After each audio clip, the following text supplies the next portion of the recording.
In today's video, I'm going to teach you how to delete a section on Wix Studio.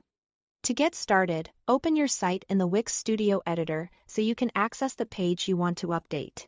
Once you are inside the editor, take a moment to locate the specific section you want to remove.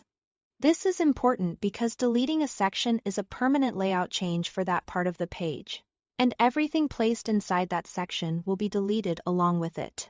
When you've found the correct section, click to select it. Make sure the section itself is highlighted, not just an individual element inside it like text, an image, or a button. Selecting the full section ensures you are removing the entire area of the page rather than editing or deleting just one item within it. After the section is selected, right-click on it to open the context menu. From there, choose Delete. That will remove the section from your page. If you prefer a quicker method, you can also simply press the Delete key on your keyboard after selecting the section.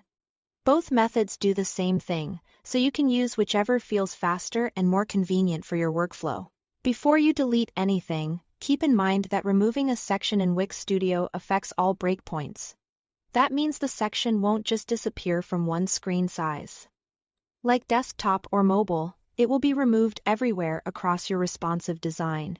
This is especially important if you've already customized the section differently for different breakpoints, because deleting it will apply across the entire site layout.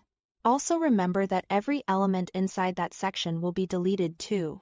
So if the section contains text, images, forms, galleries, buttons, or any other content, all of that will be removed along with the section itself.